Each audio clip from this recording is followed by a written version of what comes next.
Shalom Aleichem, on est au niveau de la matzah. Il faut savoir, il y a matzah shmura.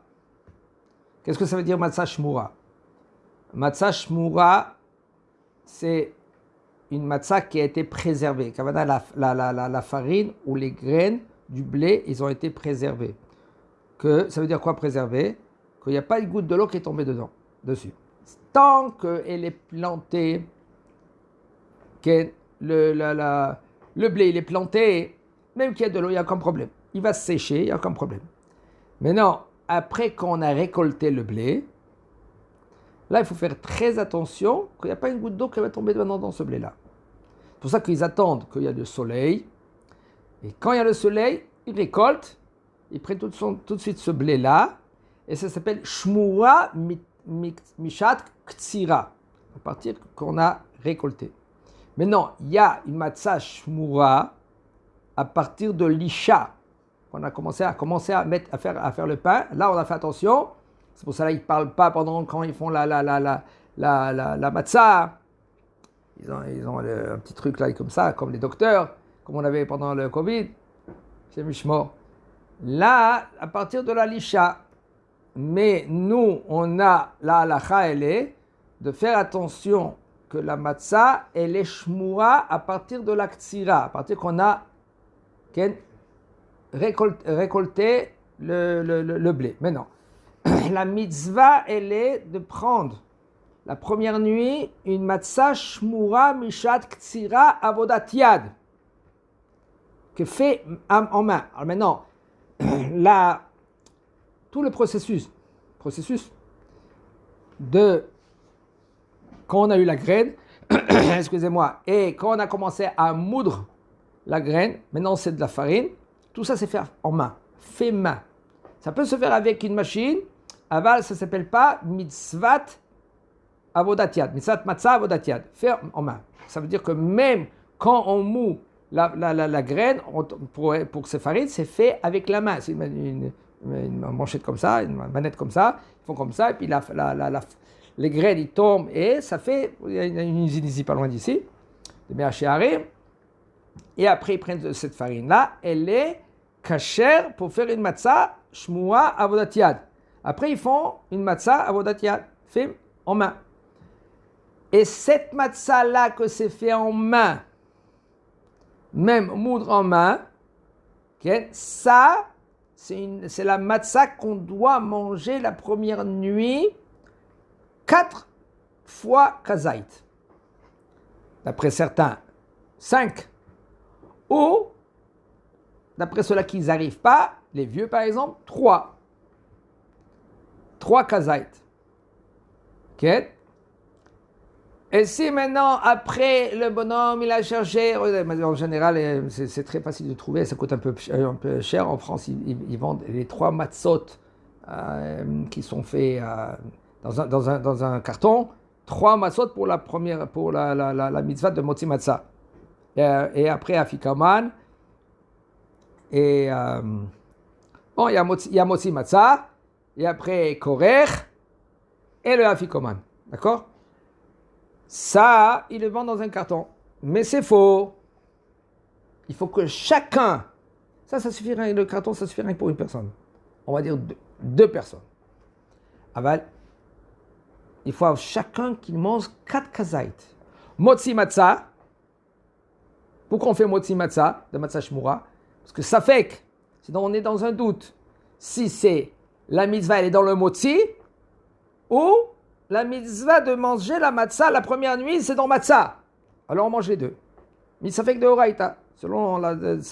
Dans un doute de la Torah, on doit manger les 2 kazait. Ou motzi ou matzah. D'accord? Maintenant, il y a korech et il y a afikoman, le 4e. Mais non, dans afikoman, il y en a aussi une des qui disent qu'il faut manger 2 kazait. Afikoman, pas 1. Alors, en fin de compte, en tout, celui qui peut, 5 fois kazait. Tout ça de le manger à coudée. Tous les 4 kazétot. Et de boire le vin aussi à coudée. À part tout cela, quand il y a matzah, quand il y a le vin, c'est à coudée. À part tout cela, si c'est karpas, eh ben, c'est le maror et le karpas, c'est pas accoudé. C'est tu le manges comme ça.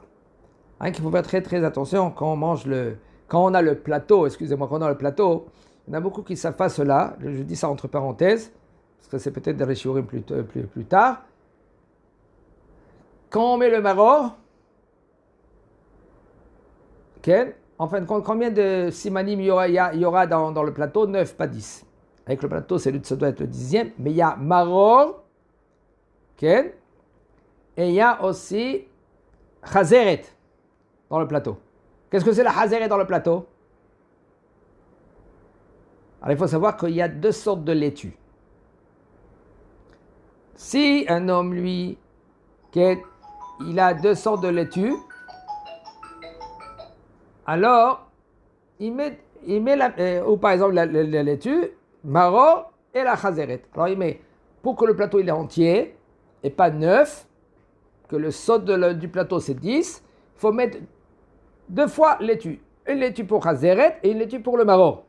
Aval, selon le Hari, c'est bien d'avoir que le maror c'est le ulshin. Ulshin c'est les endives. Andiva ils disent. Andiva. Mais là, ça, on met autant que maror les endives et autant que hazeret la laitue. Alors, on va dire, lui dit, on met autant que maror la hassa. Comme ça, il dit, mais aussi le Mishnah Berurah. Hassa, ça veut dire que c'est la laitue. Pourquoi c'est Hachem Hassa l'Am Israël, quand lui, il a eu pitié à Israël. Et en fin de compte, même qu'elle est doux en premier, à la fin, elle est un peu amère. Aval, si tu prends autant que maror, les endives, ils sont tout de suite amers. Et pour la chazet, tu mets la hassa.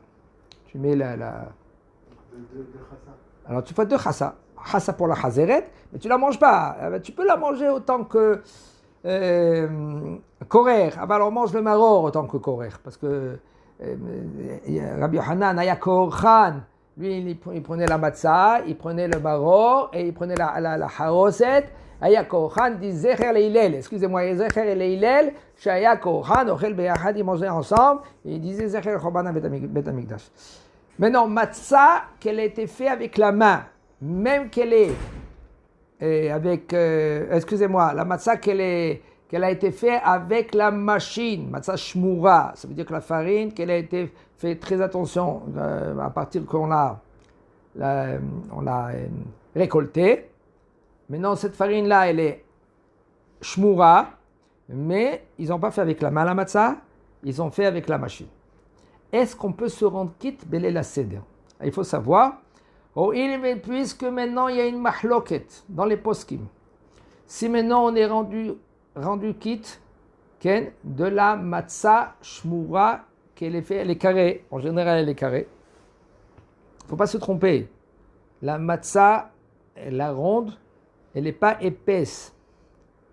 Parce qu'il y a une matzah ronde, soi-disant qui vendent, ça se vend en France, ça s'appelle matzah ashira, que c'est fait avec du vin ou c'est fait avec de la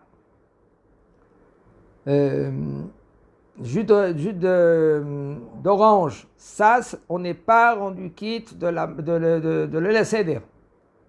On est rendu quitte seulement d'une matzah shmura. Et maintenant, on va voir Machlok est dans cela, si c'est fait avec machine, aussi on est rendu quitte. Okay? C'est Machlok est dans cela. Si maintenant c'est une matzah, qu'elle est matzah shmura, mais fait machine. Okay? C'est Machlok est dans cela, il y en a qui disent qu'on est rendu quitte. Après coup, si un homme lui maintenant, il n'a pas de matzot, comme ça s'est arrivé des fois. Il y en a un homme que lui, c'est un grand rave, ça s'est arrivé qu'un grand rave, lui, il a fait les matzot, vous savez, la matzah qu'elle est faite après chatzot, après le milieu de la journée. C'est une des raisons pourquoi maintenant on n'a pas le droit de travailler après chatzot, c'est pour faire les matzot. Il a fait les matzot après chatzot pour Avodat Yad, c'était un grand rave qui a fait cela. Et les amis, maintenant, en haut du frigo, là, comme ça, pour maintenant les Seder, est-ce qu'il y avait un pauvre qui a tapé à la porte, sa femme, elle a donné à un pauvre, maintenant, ces matzot-là. Et ces matzot-là, ça coûte très, très, très cher. Il y en a qui vendent chaque matzah $100. Une matzah $100. Alors, et puis en fin de compte, il a fait avec une matzah de avodat mechona. Il dit, Aval, il est rendu quitte. Aval, il n'a rien dit à sa femme. C'est ça, c'est la grande durable. Ok? C'est pour ça qu'il faut faire très attention d'avoir une matzah ken avodat yad.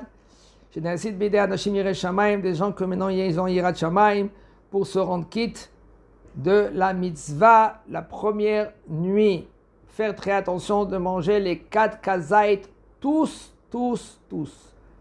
Un vieux, une vieille, un homme, une femme, tout le monde. Les enfants aussi, c'est bien de les habituer. Ça dépend quel âge. Si l'enfant il a moins que 6 ans, alors bon, tu peux lui donner matzat mechona. Aval, ou moins que kazait, un petit morceau pour qu'il comprenne. Aval, de manger cela accoudé. C'est vrai, ça coûte un peu cher. Vadaï que ça coûte un peu cher. Aval, il y en a qui mangent rien que ça pendant tous les 7 jours.